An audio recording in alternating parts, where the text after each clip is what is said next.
मोमिनो, जो पाकीज़ा और उम्दा माल तुम कमाते हो और जो चीजें हम तुम्हारे लिए जमीन से निकालते हैं उनमें से अल्लाह की राह में भी खर्च करो, और बुरी और नापाक चीजें देने का कस्द न करना कि अगर वो चीजें तुम्हें दी जाएं तो बजुज इसके कि लेते वक्त आंखें बंद कर लो, उनको कभी न लो। और जान रखो कि अल्लाह बेनियाज है, खूबियों वाला है। शैतान तुम्हें तंगदस्ती का खौफ दिलाता और बेहयाई के काम करने को कहता है, और अल्लाह तुमसे अपनी बख्शिश और रहमत का वादा करता है, और अल्लाह कुशाइश वाला है, सब कुछ जानने वाला है। वो जिसको चाहता है दानाई बख्शता है, और जिसको दानाई मिली बेशक उसको बड़ी नेमत मिली। और नसीहत तो वही लोग कबूल करते हैं जो अक्लमंद हैं। और तुम अल्लाह की राह में जिस तरह का खर्च करो या कोई नजर मानो, अल्लाह उसको जानता है, और जालिमों का कोई मददगार न होगा। अगर तुम खैरात जाहिर करके दो तो वो भी खूब है, और अगर पोशीदा दो और दो भी जरूरतमंदों को तो ये तुम्हारे लिए बेहतर है, और इस तरह का देना तुम्हारे गुनाहों को भी दूर करेगा, और अल्लाह को तुम्हारे सब कामों की खबर है।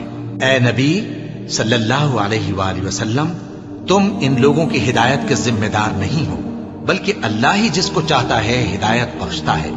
और मोमिनो, तुम जो माल खर्च करोगे तो उसका फायदा तुम्ही को है, और तुम तो जो खर्च करोगे अल्लाह की खुशनुदी के लिए करोगे, और जो माल तुम खर्च करोगे वो तुम्हें पूरा पूरा दे दिया जाएगा और तुम्हारा कुछ नुकसान नहीं किया जाएगा।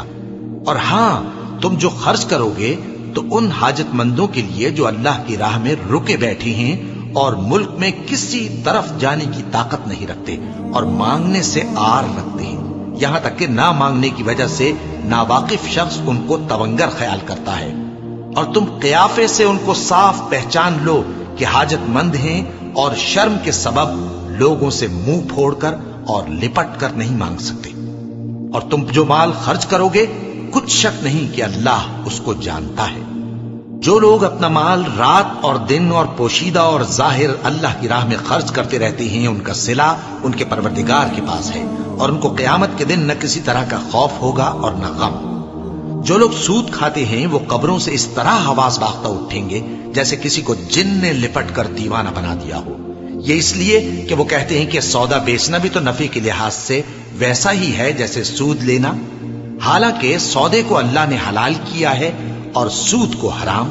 तो जिस शख्स के पास अल्लाह की नसीहत पहुंची और वो सूद लेने से बाज आ गया, तो जो पहले हो चुका वो उसका, और क़यामत में उसका मामला अल्लाह के सुपुर्द। और जो फिर लेने लगा तो ऐसे लोग दोज़खी हैं कि हमेशा दोज़ख में जलते रहे।